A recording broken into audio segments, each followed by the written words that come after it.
Hello दोस्तों, स्वागत है आपका निशान क्लासेस पर। Delhi police head constable ministerial का फॉर्म आप लोगों ने जो भी भरे होंगे, ठीक है। तो 10 नंबर का पूरा क्वेश्चन पूछता है कंप्यूटर से 10 नंबर का, ठीक है। कुल मिलाकर 10 नंबर का क्वेश्चन पूछता है। तो आज हम लोग वही क्वेश्चन को डिस्कस करने वाले हैं और इसमें से ध्यान रखिएगा, हालांकि लिखना भूल गए हैं हम, लेकिन प्रीवियस ईयर क्वेश्चन भी शामिल है, तो कहीं स्किप नहीं कीजिएगा और प्रॉपर नोट्स बनाते हुए चलिएगा। मेरा कहना तो यही है भैया कि नोट्स बनाइएगा तो मदद देगा, ठीक है, काम देगा आगे। तो आइए डिस्कस करते हैं। छोटा छोटा पुशअप ही हमें मंजिल की ओर ले जाएगा, एक ही बार में लांघना नहीं ना। बजरंग बली सब कोई थोड़े है, वो उनके जीवन मतलब वो भी जब समुद्र लांघ रहे थे तो उनका भी ऑब्स्टेकल बीच में बहुत आया था। देखिए, पहले तो वो राक्षसी आ गई, फिर पहाड़ आ गया, फिर क्या हुआ कैसे हुआ, मतलब बहुत ऑब्स्टेकल आया, सब पार बजरंग बली थे, फिर भी वो ऑब्स्टेकल को पार करते हुए और आगे बढ़ना पड़ा उनको भगवान होकर के। था हम लोग तो मामूली इंसान हैं, हम लोगों को भी सबका सामना करना पड़ेगा। तो चलिए छोटा सा प्रयास करते हैं कंप्यूटर के बारे में जानने का, ठीक है। तो बताइए कि 1000 TB यानी टेराबाइट, ठीक है। TB का फुल फॉर्म क्या है? टेराबाइट। तो ये 1024 टेराबाइट में कितना GB होता है, या PB होता है, या फिर निबल होता है, या फिर KB होता है, किलोबाइट होता है। तो अगर हम बात कर लें कि 1 GB में, ठीक है, 1 GB में, तो 1 GB में 1024 MB होता है। ये नॉर्मली सबको जानता है, ठीक है, MB होता है। लेकिन MB का फुल फॉर्म क्या जानते हैं आप लोग? MB का फुल फॉर्म बताइए। तो मेगाबाइट होता है, ओके। MB का फुल फॉर्म क्या होता है? मेगाबाइट। उसके बाद बात कर लें 1 PB में, ठीक है, 1 PB में, ओके। तो 1 PB में 1024 TB होता है, यानी कि हमारा आंसर भी जो है वो 1 PB बन गया, 1 PB बन गया, ठीक है, पेटाबाइट। तो 1 PB में 1024 क्या होता है? टेराबाइट होता है, TB होता है, जो हमारा ये है, ठीक। उसके बाद ये इसके एक निबल के बराबर क्या होता है? तो इसका बराबर क्या होगा? 1 बाइट होगा, ठीक है। क्या होगा? 1 बाइट, BYTE बाइट, ठीक है। 1 है ये, 1 बाइट। और 1 KB में कितना होता है बताइए तो जरा। 1 KB में 1 KB में तो देखिए सर, 1 KB में, ठीक है, 1 KB में 1024 बाइट होता है। अकेले 1 KB में क्या होता है? तो 1024 बाइट होता है, समझें सर? हाँ बेटा समझ रहे हैं, बाइट होता है, ठीक है। चलिए अब आगे क्वेश्चन देखते हैं भैया क्या है। तो अगला जो क्वेश्चन है हमारे पास, हाँ आगे का क्वेश्चन क्या है कि IC का फुल फॉर्म क्या होता है कंप्यूटर में, ठीक है। तो और यहाँ इंग्लिश हिंदी भी इसलिए नहीं देना दिया है भैया, क्योंकि देखिए सर, इंग्लिश कोई बच्चा ऐसा नहीं होगा जैक का है चाहे CBSE का है जिसको इंग्लिश ना मतलब इतना सा इंग्लिश ना समझ में आता होगा, ठीक है। What is the full form of IC? कोई भी लड़का, कोई भी भकलोल से भकलोल भी बता देगा। अच्छा यहाँ IC का फुल फॉर्म पूछ रहा है, हमको IC का फुल फॉर्म बताना है, सिंपल। तो फिर IC का फुल फॉर्म क्या होता है? Input channel, integrated circuit, internet circular, या फिर इनपुट कार्ड।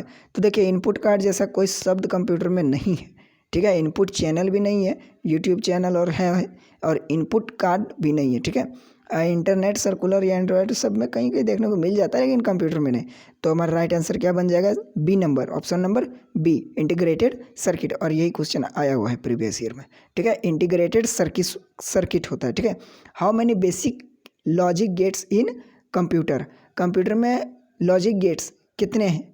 सिंपल क्वेश्चन हमसे यही पूछ रहा है कि भैया कंप्यूटर में लॉजिक गेट कितने हैं बता दीजिए। आपको 1 नंबर दे देंगे, नहीं बता पाइएगा तो कुछ नहीं मिलेगा, लेकिन अगर गलत बताइएगा तो हम 0.25 मार्क्स काट लेंगे, क्योंकि डिडक्ट होता है नेगेटिव मार्किंग का, ठीक है ना। तो देखिए 6, 8, 4 या 3 कितना होता है? पहले लॉजिक के बारे में समझ लेते। देखिए अगर आप लॉजिक लगाइएगा तो किस आधार पर लगाइएगा? लॉजिक तो यही आधार पे होगा ना कि ये, वो और वो, ठीक है, मतलब कि समझ रहे हैं ना, X और Y। लॉजिक लगेगा कि वो और वो गए होंगे, ठीक है। या फिर क्या लगेगा? या तो वो या फिर ये, ठीक है, ये या फिर ये और ये। और एक और लॉजिक क्या लग सकता है? पहला लॉजिक हमारा क्या लगा कि ये और, ठीक है, ये और ये, ठीक है, पहला लॉजिक लगा। दूसरा लॉजिक क्या लगेगा कि ये या ये हो सकता है, ये और ये हो सकता है, पहला लॉजिक। दूसरा लॉजिक लगेगा ये या ये हो सकता है। और इसको बस 1 सेकेंड पेशेंस से आप 5 सेकेंड सुन लीजिए। इसी से आपका आंसर ऐसा तैयार हो जाएगा ना कि ज़िंदगी भर नहीं भूलिएगा, मेरा गारंटी है। ठीक है, थोड़ा सा इसको कंप्लीट सुन लीजिए। ठीक है, तो पहला लॉजिक बनेगा ये और ये, लॉजिक लगाना है ना, तो दूसरा लॉजिक बनेगा ये या ये। ठीक है, और तीसरा लॉजिक जो बनेगा कि ये या फिर ये, मतलब ये नहीं तो ये, है ना, ये नहीं तो ये तीसरा लॉजिक बनेगा। क्योंकि दुनिया में 3 ही तरह के लॉजिक है, या तो और या नहीं, ये 3 ही लॉजिक है दुनिया में, चाहे कंप्यूटर में हो चाहे रियल दुनिया में हो। ठीक है, तो क्वेश्चन का राइट आंसर भी 3 हो जाएगा। इसको अगर इंग्लिश में देखोगे तो ये हो जाएगा एंड और और ये हो जाएगा नॉट। ठीक है, ये सबका नाम है 3 logic gates of computer in computer, and और नॉट, और या नहीं। ठीक है, आई होप आपको ये समझ में आया होगा, ये आप अब नहीं भूलिएगा। कहीं भी अगर आप देख लीजिए ना, नॉर्मल में भी अगर आप लॉजिक लगाइएगा तो ये तीनों लॉजिक तो लगेगा। ठीक है ना, कि महेश और रमेश हो सकता है, या फिर वहाँ पे महेश या रमेश था, या फिर एक और लॉजिक क्या लगाइएगा, नहीं तो महेश होगा और ना ही तो, मतलब ना ही तो नहीं, या तो रमेश होगा और नहीं तो महेश होगा। यही ना लगाइएगा कि महेश होगा और नहीं, महेश नहीं तो रमेश होगा, महेश नहीं रमेश, महेश या रमेश, महेश और रमेश, ऐसे करके आप लॉजिक 3 ही लॉजिक लग सकता है आधार से। ठीक है, चलिए ये अगला क्वेश्चन देखिए। तो CPU का फुल नहीं, CPU का एक और नाम है। अच्छा, ये तो हमको नहीं पता था, चलो आज जान ये लेंगे। CPU का एक और नाम है, बताओ क्या नाम है। CPU एक और नाम से जाना जाता है, कौन से नाम से, कंप्यूटर का धड़कन नहीं, कंप्यूटर का दिमाग, ब्रेन नहीं, पता नहीं सर, बताइए ना। फिर बता रहे बच्चों, आगे तो सुनो। कंप्यूटर का ब्रेन, कंप्यूटर का हार्ट, कंप्यूटर का न्यूरॉन्स, या फिर कंप्यूटर का ताकत, पावर। ठीक है, पावर तो क्या कहलाएगा। CPU का फुल फॉर्म आप मुझे कमेंट करके बताइए। ठीक है, तब तक मैं ये बताता हूँ आपको कि CPU का जो एक और नाम है ना, वो है हमारे पास, ताली बजाइए, ब्रेन ऑफ द कंप्यूटर के लिए, क्योंकि इन्हें ही कहा जाता है CPU का एक और नाम। ठीक है ना, CPU का एक और नाम जो है वो है ब्रेन ऑफ द कंप्यूटर, यानी कंप्यूटर का दिमाग। ठीक है, CPU का फुल फॉर्म जब आप लिखिएगा तो उसमें आपको समझ में आ जाएगा कि इसको ब्रेन ऑफ द कंप्यूटर क्यों बोलते हैं, थोड़ा गौर से देखिएगा तो। ओके, तो देखिए आगे क्या बोलता है कि which is not a component. Component का हिंदी क्या होता है बच्चों, पुर्जा। शाबाश, कंपोनेंट का हिंदी होता है पुर्जा। ठीक है, पुर्जा यानी पार्ट्स पुर्जा। ठीक है ना, तो CPU का पार्ट या फिर CPU का पुर्जा कौन सा नहीं है चारों में से, ALU, प्रोसेसर, CU, रजिस्टर। ठीक है, तो ALU का फुल फॉर्म क्या होता है, arithmetic logic unit. Okay, arithmetic logic unit ALU का फुल फॉर्म होता है। प्रोसेसर तो ठीक है, CU का फुल फॉर्म क्या होता है पता है, अगर नहीं पता तो आइए बताते हैं कि कंट्रोल यूनिट होता है। CU का फुल फॉर्म क्या होता है, कंट्रोल यूनिट। हाँ ठीक है, और रजिस्टर ये तो खुद ही एक शब्द है। तो देखिए ये तीनों जो है ना कंपोनेंट है, लेकिन प्रोसेसर जो है कंपोनेंट नहीं है, इसलिए हमारा राइट आंसर क्या हो जाएगा, प्रोसेसर। क्योंकि ये पूछा है कंपोनेंट कौन सा नहीं है, तो प्रोसेसर जो है कंपोनेंट नहीं है। ठीक है, आगे क्वेश्चन में देखते हैं क्या बोल रहा है। आगे क्वेश्चन में बोल रहा है कि सर अगर हम कंट्रोल और ए को दोनों को एक साथ दबा देंगे तो क्या आएगा रिजल्ट, बूम, विस्फोट होगा क्या यार, विस्फोट नहीं होगा। देखो आगे देखो क्या होगा। देखो अगर हम लोग कंट्रोल और ए को दबा देते हैं साथ में, तो देखिए क्या हो रहा है, यही होगा, समझे।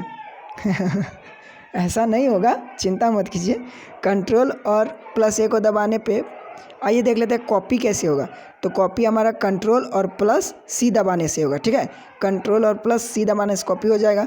और लेफ्ट एलिमेंट कैसे होगा, तो देखिए left element control plus L दबाना होगा। ठीक है, कंट्रोल प्लस एल से लेफ्ट होता है और कंट्रोल सी से। ठीक है, तो कंट्रोल प्लस एल और कंट्रोल प्लस सी। ठीक है, सी से कॉपी होता है तो कंट्रोल प्लस सी से कॉपी हो जाएगा।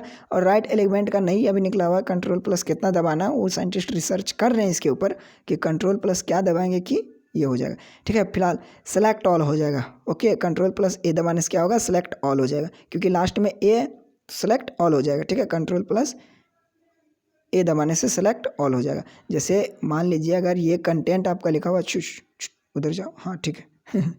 तो देखिए सर ये जो है ना, ये आपका डिस्प्ले है कंप्यूटर का। अब देखिए यहाँ कोई कंटेंट लिखा हुआ है। ठीक है, तो अगर आपको इस सबको सेलेक्ट करना है ना, तो कंट्रोल प्लस ए दबाइएगा तो ये सारा जो है सेलेक्ट हो जाएगा। ठीक है, अगर आपको इस कंटेंट को बाईं ओर करना है इस साइड। ठीक है, अगर आपको इस साइड बाईं ओर करना है तो कंट्रोल प्लस एल दबाना होगा। कंप्यूटर का जो कीबोर्ड है ना उसमें, तो इधर आ जाएगा, ठीक है। उसके बाद अगर आपको इसको कॉपी कर लेना है सबको एक साथ, तो Ctrl+C दबाइएगा, ये सारा जो है कॉपी हो जाएगा, ठीक है। आई होप आपको अच्छा लग रहा होगा मेरे साथ। तो अच्छा लग रहा है तो भैया शेयर, लाइक, सब्सक्राइब कीजिए हमारे चैनल को, जुड़े रहिए, क्योंकि छोटा छोटा हम प्रयास कर रहे हैं आगे बढ़ने के लिए। और जो है कि बड़ा बड़ा प्रयास तो हो ही रहे हैं, दिन में 4 घंटा किताब पढ़ ही रहे हैं, लेकिन ये जो है ना एक्स्ट्रा नॉलेज, यही हमें आगे बढ़ाता है, समझे। बताइए तो IAS का फुल फॉर्म क्या होता है? सर जहाँ तक कि हम जानते हैं IAS मतलब होता है क्या होता है बताओ? IAS मतलब होता है इंडियन एडमिनिस्ट्रेटिव सर्विस, वो होता है। लेकिन कंप्यूटर के लैंग्वेज में IAS का फुल फॉर्म क्या होता है पता? कंप्यूटर लैंग्वेज में IAS का फुल फॉर्म होता है इंटरनेट एसोसिएशन सर्विस। नहीं यार, इंटरनेट एप्लीकेशन सर्विस। हाँ, कोई कैब सर्विस थोड़ी है सर्विस दे रहा तेरे को। कंप्यूटर का लैंग्वेज में होता है internet application software is the right answer, okay. बाकी और इज़ द रॉन्ग आंसर। ओहो हो, ये बात है। तो internet access software is the wrong answer. Internet, देखिए भैया आप लोग इतना याद रखिए कि IAS कंप्यूटर का लैंग्वेज में IAS का फुल फॉर्म होता है इंटरनेट एप्लीकेशन सॉफ्टवेयर। और ये भी प्रीवियस ईयर का क्वेश्चन है, ठीक है। फुल फॉर्म क्योंकि पूछता है तो इसलिए इसको भी लेके आया हूँ। What is the name of permanent memory of computer? Computer के परमानेंट मेमोरी को क्या बोलते हैं? सिंपल तौर पे ये बोलिए ना सर कि परमानेंट मेमोरी को एक और क्या नाम से जाना जाता है, इतना घुमाने का क्या ज़रूरत है? तो भैया एग्जामिनर भी इतना ही घुमाता है, इसलिए हम भी घुमा रहे हैं, ताकि घूमने का आदत पड़ जाएगा ना जिसको। अब जो ज़िंदगी में कभी रोया नहीं है, उसको अगर एक दिन बड़ा होकर रोएगा ना, तो अगला दिन शायद सुसाइड कर लेगा।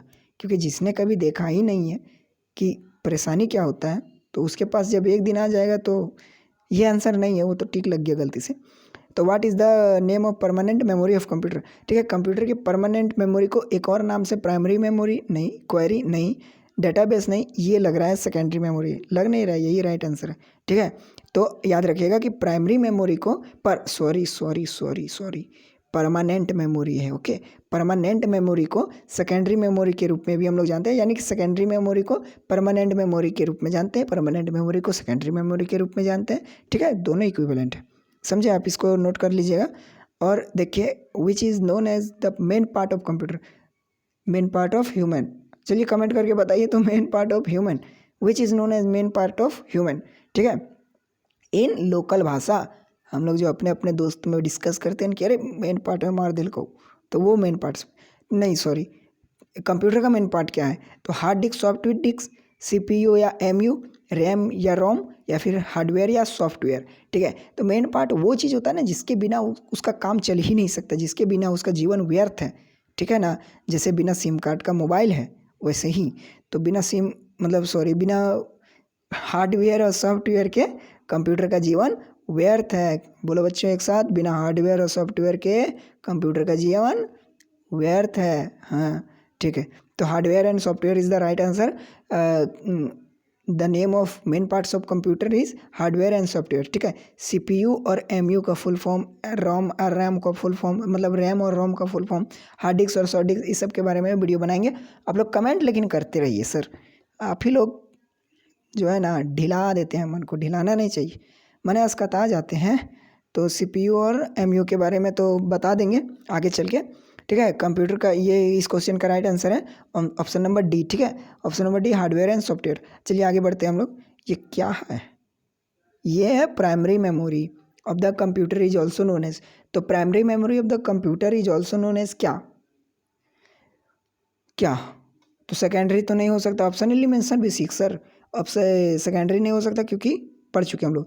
मेन मेमोरी रैंडम नहीं, सॉरी, मेन मेमोरी RAM, या फिर वर्किंग मेमोरी में मुद्दा फंस गया, लेकिन RAM हमको नहीं लग रहा होगा, सॉरी, क्योंकि RAM जो है ना, RAM नहीं होगा, ये होता है रैंडम एक्सेस मेमोरी, इसका फुल फॉर्म, ओके। तो देखिए मेन मेमोरी और वर्किंग मेमोरी को इसलिए लाए क्योंकि ये दोनों ही एक है, ठीक है। और ये दोनों ही होता है इसका क्या है, प्राइमरी मेमोरी का ऑल्सो नोन एज, ठीक है। प्राइमरी मेमोरी को एक और नाम से जानते हैं, या तो मेन मेमोरी देगा क्वेश्चन में, हम जो क्वेश्चन इसको लाए हैं प्रीवियस ईयर से, वहाँ पे वर्किंग मेमोरी था, ठीक है। वहाँ पे क्वेश्चन ऐसा था कि working memory is also known as, तो यह प्राइमरी मेमोरी था, ठीक है। तो हम उसको उल्टा कर दिए कि प्राइमरी मेमोरी को वर्किंग मेमोरी भी बोलते हैं, और एक चीज़ और, मेन मेमोरी भी बोलते हैं, ओके। इस चीज़ को ध्यान रखिएगा। और आप लोग चैनल को सब्सक्राइब करना नहीं भूलिएगा, ठीक है।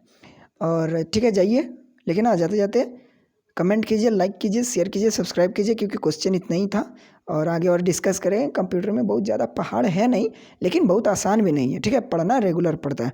चलिए एक क्वेश्चन आपके लिए लास्ट है, COM क्या हुआ? कॉम नहीं यार, PUTER क्या हुआ? कंप्यूटर।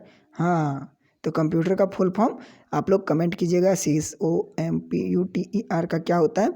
थैंक यू, निशान क्लासेस में आपका स्वागत था। ओके, चलिए अलविदा, फिर मिलते हैं नेक्स्ट वीडियो में। Okay, thank you.